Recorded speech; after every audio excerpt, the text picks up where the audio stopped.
hey, look, walked in this morning, blown away by all the people, all the interests, amazing opening ceremony.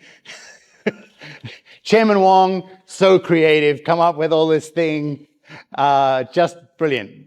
But I think that it's indicative of the level of interest and the level of relevance that this topic has now got for an enormous number of corporates. It's really changing the way that people are thinking. It's really changing what they're obliged to do. But also, it's getting embedded into companies' cultures. And it's great to see that in action right here in Taipei. And it's great to see all of the development. This is like a new part of Taipei for me, right here where the exhibition center is. It's amazing. The whole thing is amazing.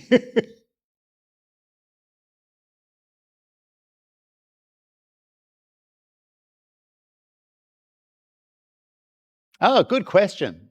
Yeah, so I've been involved in XBRL pretty much since the start. It's really started in 1998, and that was just in the United States. At that time, I was in Australia. It has developed all around the world and in all kinds of ways. I think, let's see, what are the most interesting things? You know what?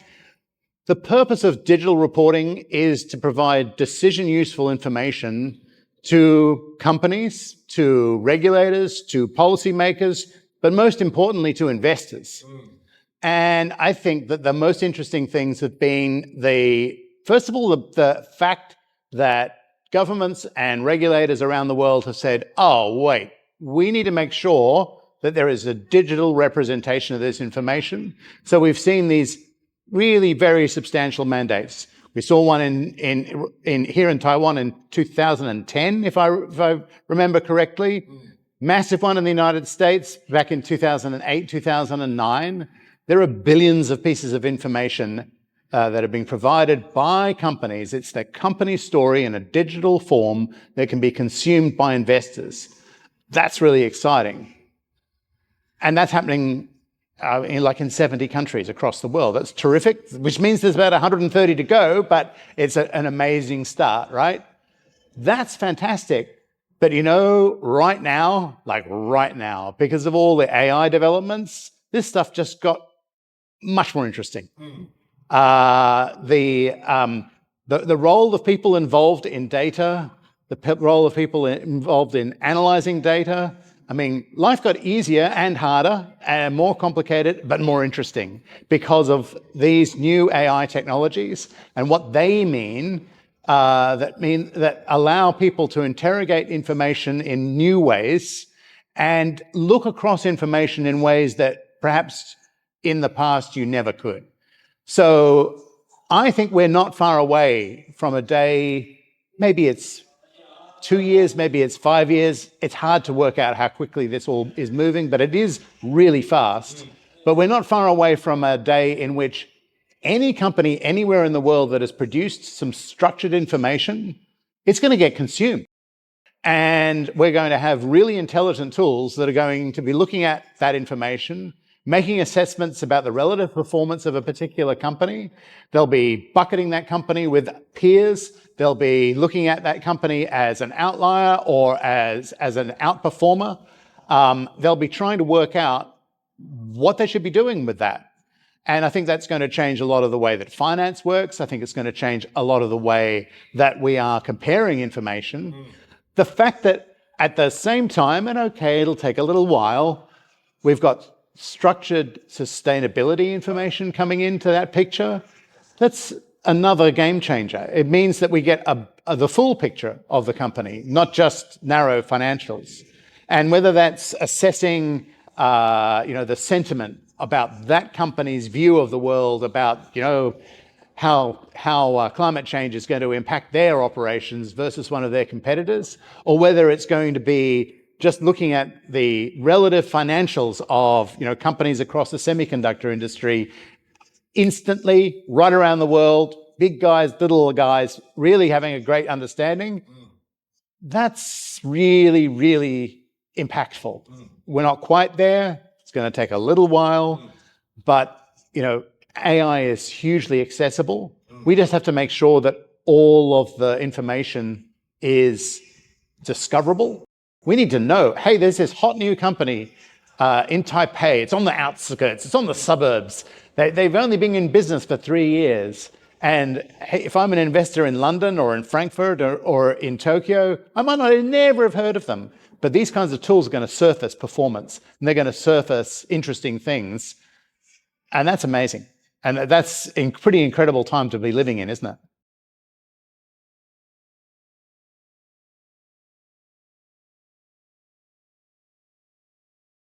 Okay, so look, it's a process, right? If you'd asked me exactly the same question just over a year ago, I would have said, wow, it's all on the upswing, and within 12 months, we're going to have all these mandates, and companies are going to be producing their information against a set of mandatory criteria. And mandatory, people say, oh, mandatory, but mandatory really means something for public companies. It means that they need policies, systems, procedures, controls. They need to have made investment. They need to have sat there and thought about, at the highest levels of the company, they need to think about the manner in which all of that operates. So when the mandates occur, some companies who might not have been keen to be voluntary reporters, they're going to have to go through that whole process. They're going to be thinking about that, and everybody's going to be lifting their game because it is now subject to the same kind of rigor as financial disclosures. So that process is going to take a little while. There's been some setbacks. We all know that the US administration has sort of closed down their activities in that field, although the states, starting with California, are going to pick up on it. So we'll see what happens in the next few months. But outside of there, it's been slowed down as well. So maybe it was the signals from the United States. Maybe it was the signals from the European omnibus change. But it's interesting to see the enthusiasm and the activity in Asia, because I think perhaps it's you get more typhoons than you used to. But, you guys understand that you need to adapt. You need transition finance to make some changes. You need to think about resilience, and companies need to be thinking through all of the risks that they face, the opportunities they have, and their impact on their society. So I think that Asia is where it's at. You're leading. It's going to take, I used to say it's going to take 2 years. I think it's 2 to 5 years for this to get embedded around the world. But it is just part of that picture. And societies expect it. Investors really want it. I was in Australia a few weeks ago, talking to regulators, talking to investors, talking to the accountancy profession, and they're working through, well, when are we going to do our sustainability mandate, and are we going to make it digital, and if so, when? When you talk to the investors, they're like, well, we'd like that information yesterday, and yes, we need it in a digital form. In some respects, we need the sustainability information to be in a digital form more than we need the financial information to be in a digital form. We're kind of used to, we understand financial information. This is all new. And some companies are going to be doing their sustainability disclosures incredibly well, and it'll be crisp, it'll be clear, it'll be objective.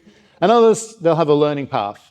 Well, the sooner everybody starts, the better that the faster we get to investor-grade information in the sustainability space. So I think it is amazing to see the energy in these rooms in this conference center, and the focus of people, and the fact that they're reacting to change and they're thinking about how this is going to impact them and what they need to do. It's outstanding.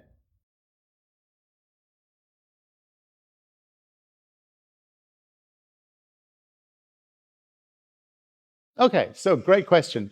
Look, a few things. We made some decisions at a board level in about 2017, and we said, you know what, the next phase of reporting around the world is going to be sustainability. I don't think any of us thought that it would happen as fast as it has, but it has been pretty quick. And it has meant that we've needed to make a few minor changes to the standards themselves.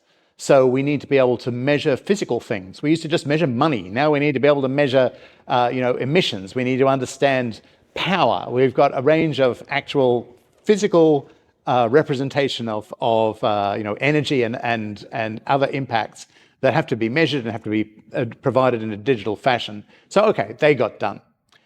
The interesting thing perhaps is we've got a thing called a SIG, a stakeholder interest group, which is a closed forum of just the standard setters. So we work with the IFRS Foundation, we work with ESMA, we work with a number of others, including GRI, and bring those people together every 2 weeks to talk about their digital models and making sure that their models are as technically consistent as possible to share information and expand the scope of what they're doing and encourage, but we can't force, interoperability. So there are a few areas that we're concerned about there, right? So we need to make sure that it is possible for a company in Taipei that is going to have to report against ISSB and GRI to do so in a fashion that is easy and is clear, and that the overlaps are well defined, and that you're just going to do this bit of ISSB and this bit of GRI, and you're not going to be double reporting. So those kinds of mechanisms are really quite important, and it's nitty gritty standard setting stuff, but that's the kind of things that we need to make sure works and is accessible for people. It's also the reality that even though investors, regulators at a global level, and companies would really like to be just using a single reporting standard, reality is there is more than one. So where there are different standards, so for example, the ESRS framework has got some differences to the ISSB one, that we'll see how that pans out. They're subject to change. It's out for consultation again right now, so we'll see how well they end up lining up. But wherever they don't line up, where there's something that you do have to report under ISSB, but you don't have to report under EFRAG in the European framework, well, what does that mean? I produce my ISSB standard, my report, can my software convert it into ESRS? And vice versa. Well, that'll only work if we can get the standard setters to sit down and say, yeah, these things are the same, these things are different, that does exist, that doesn't exist. So it's like a standard setter version of a mapping. Anybody can do a mapping, but if you have 10 consultancy firms and 3 different voluntary bodies producing mappings, they all do it slightly differently. So we need the standard setters to sit down and do that work, and that will really make a difference for end users and make a difference for preparers. So that process is lots of meetings, lots of conversations, lots of discussions. Literally happens every 2 weeks. And those kinds of things are just the building blocks. It's just the block and tackling of making sure that this stuff works in the digital age. But we're getting there. Obviously, we need the regulators to come out with their timelines for their sustainability digital reporting, and whereas we used to think that was going to be happening sort of at the end of this year, I think it's the next year and the year after that and the year after that at this stage. So we'll see what happens, but it's a very important period, and it is absolutely the case that investors want this information and they would like to have it yesterday. They're juggling with lots of inconsistent, poor quality information today, and they really need the information to come from the horse's mouth, as we say in English. We need the information to come direct from the company. It is the company's story, and they have to produce that information in a digital way that the rest of the world can consume. When we get to that, we're really, really getting somewhere.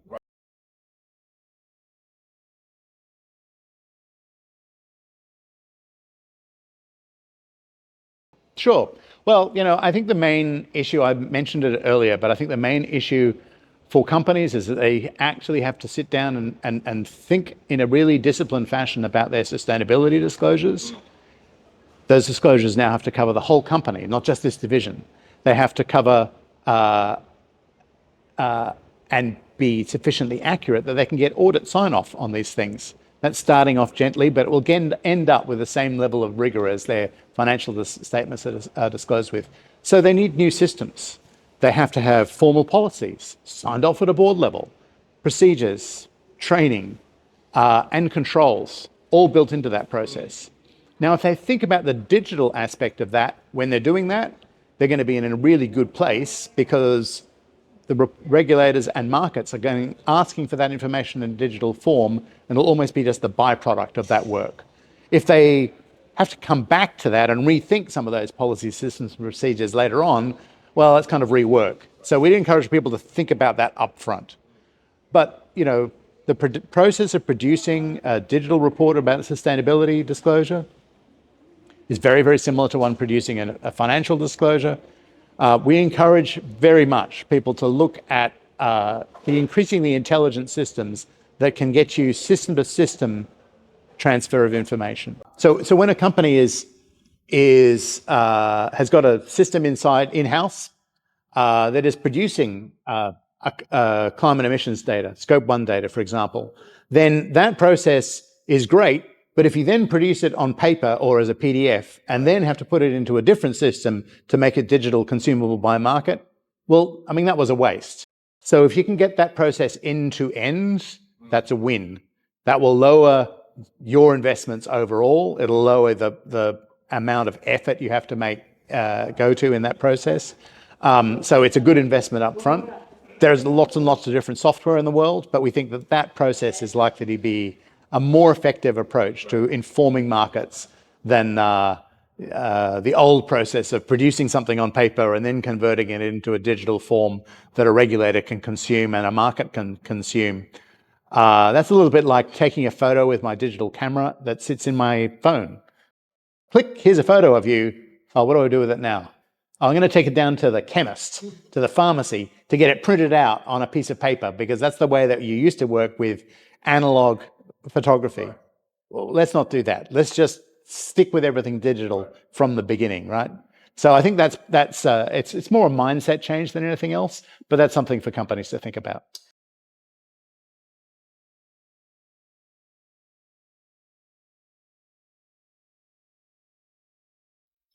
You know, let's see, was it 4 years ago? The IOSCO, the International Organization of Securities Regulators, said, we're going to endorse the ISSB standards, or we'll review them to see if we can endorse them. And everyone went, really? Would you really do that? And sure enough, they did in a very short space of time. So as soon as the ISSB standards came out, IOSCO endorsed them. And that means that wherever I go, great meeting in Doha earlier this year with a bunch of regulators from across the Middle East and across North Africa. Every single one of those regulators, and you might think, oh, big oil producing companies, they're not going to want to get involved in sustainability. Yes, they do. And all of those countries are focused on these questions that there is an international expectation that people will move forward with. Now, we've got a little blip in the United States, and I guess that's maybe a description of what not to do. But if you think about that in fast-moving economies like Taiwan, where you are facing demands from investors, you are facing demands from your staff, and you're facing realities associated with your climate that might mean that you've got things that break, that never used to break. Well, it's time to think about that, and it's time to incorporate plans to resolve those things. You might need new forms of finance. You might need to have very specific projects to reshape aspects of your power production, all kinds of things at an individual company level and then at an economy-wide level. It's time for us all to be rethinking these things. Wherever you go, someone's got a story. Oh, we've had these storms. We've never had storms like this before. We've had wildfires. We've had floods. It's a changing world, and I think the countries, the regions, and the economies that are focused on these changes first, they're going to win. They're going to have first access to capital. The better that they provide that information, the more that people will react. You can't invest when you don't have information. So making sure that information is there is going to be really important. And I think that that's why it's so exciting to see what's happening here at the ESG Summit here in Taipei. It's just phenomenal.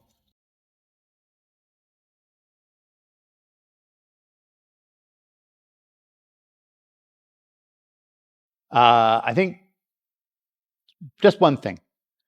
We know that your regulators are asking you to do a whole bunch of stuff you never had to do in the past. We know that involves some learning. You're going to have to shift some people around. You're going to have to rethink some processes and the way that you've been considering this. And you're going to have to do that at all levels of the company. This impacts the C-suite. That process is going to work better if you think about it in a digital fashion from the beginning.